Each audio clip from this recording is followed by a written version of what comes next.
जितने भी दुनिया के नशे बने हैं, चाहे वो शराब का हो, चाहे वो अफीम का हो, या फिर कोई भी ऐसा नशा हो जो कि जिसको हम ड्रग्स कहते हैं, इन सब के मूल में यदि जाएंगे तो ये दिमाग को सुन्न करते हैं।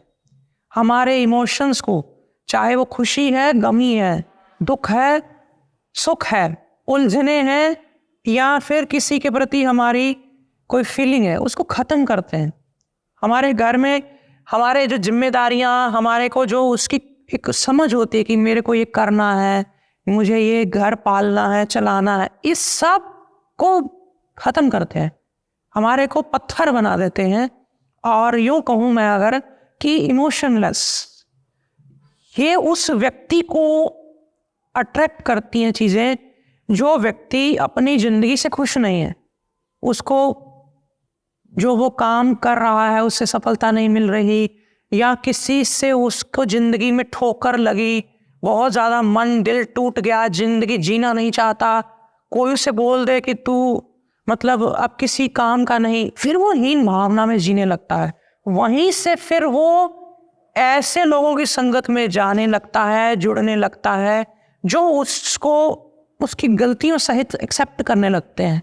और कोई बात नहीं, तू बहुत अच्छा है, हम तुम्हारे को ये करा देंगे, वो करा देंगे। ऐसे लोग ज़्यादातर खुद भी नशेड़ी होते हैं, नशा करते हैं, और फिर वो उनके संग रहता है, वो कहता है ये तो मुझे समझते हैं।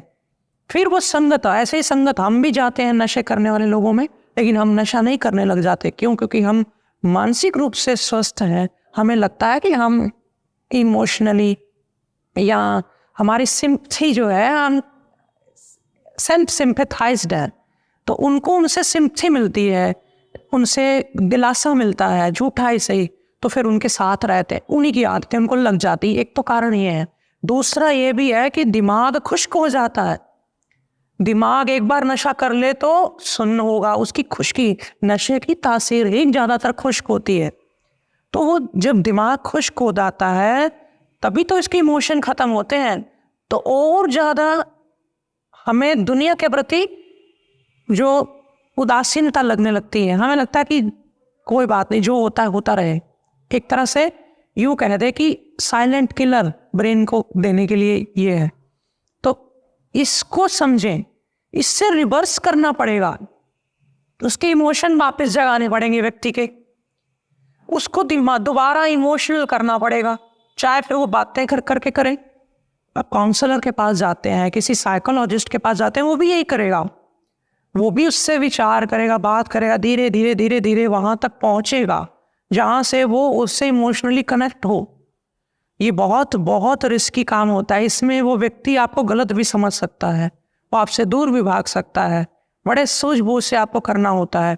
परिवार का कोई सदस्य कर सकता है, वो भी ज़्यादातर उब चुके होते हैं, वो भी नहीं चाहते कि भाई हम इसको समझा समझा के थक गए। कोई व्यक्ति आता है, वो शुरू हो जाते हैं, इसका नशा छुड़वाओ, इसको समझाओ, एक क्या है, इसने ज़िंदगी नरक कर ली है।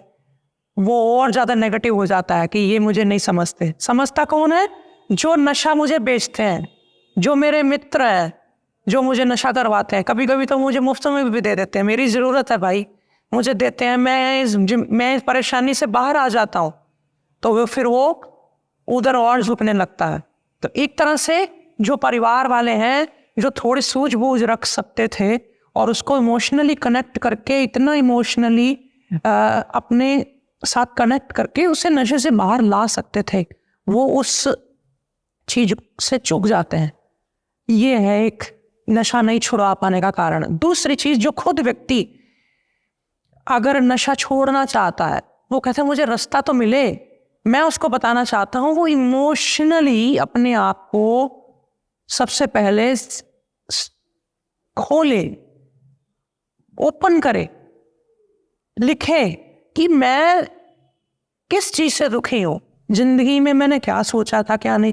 लिखने की आदत डाले, अपने मन में चलने वाली सारी परेशानियां लिखे, रोज लिखकर उसको पढ़े, ऊंचे ऊंचे। अगर कोई व्यक्ति नहीं है उसके पास सुनाने वाला, तो अगर है तो उसे सुनाए।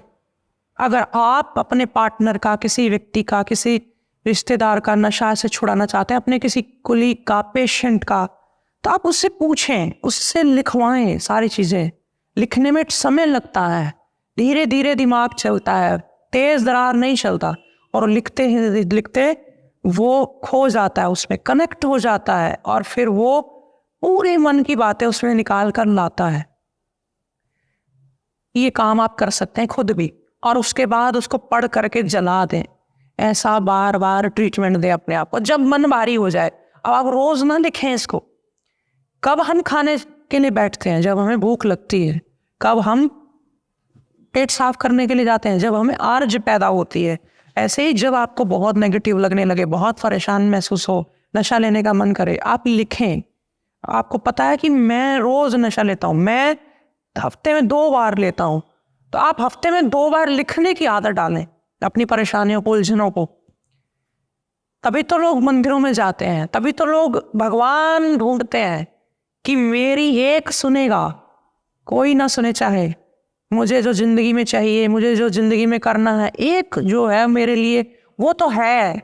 इसीलिए भगवान पे लोग विश्वास, ट्रस्ट कर पाते हैं, इस आस में कि चलो मैं उसको सुना लूं, कोई तो है सुनने वाला।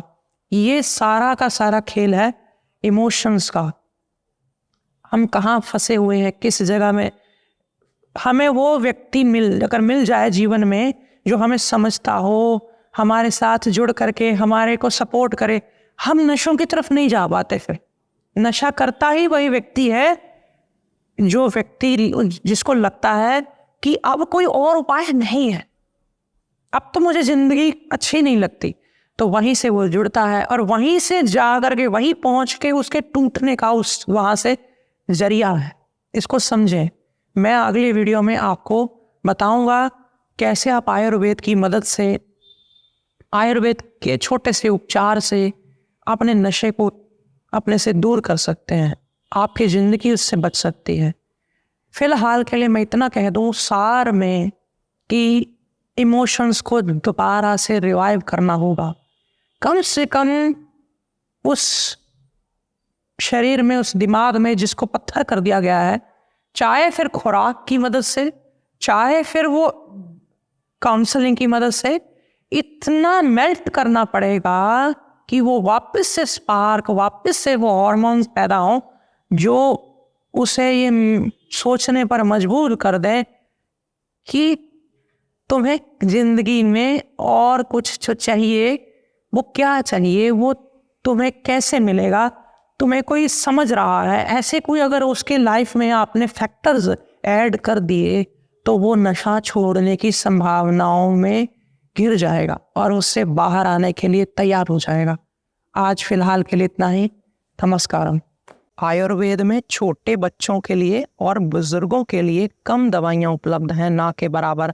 वो गोली नहीं खा सकते, तेज दवाइयाँ नहीं खा सकते। इस समस्या को समझते हुए मैं लेकर के आया हूँ आनंदम आयुर्वेद की तरफ से आपके लिए ढेर सारे अर्क, जिसमें आपको अश्वगंधा का अर्क, जीरा का अर्क और ये गाय के दूध से बना हुआ अर्क कमजोर बच्चों के लिए, ऐसे ही बहुत सारे अर्क आपको मिल जाएंगे।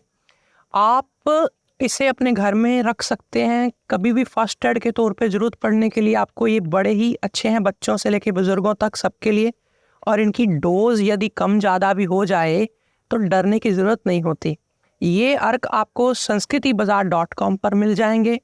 आप अपने घर बैठे इसे मंगवा सकते हैं। सभी वैद्य भाई बहन इस अर्क की विद्या को भी अपने आयुर्वेद की प्रैक्टिस में शामिल करें, क्योंकि ये भगवान शंकर द्वारा चलाई गई है। उन्होंने माँ पार्वती को सिखाया, माँ पार्वती ने आगे रावण को विद्या दी और रावण ने फिर इस पे बहुत सारे ग्रंथ भी लिखे। आप ज़रूर इसे अपने घर में, अपने जीवन में शामिल करें।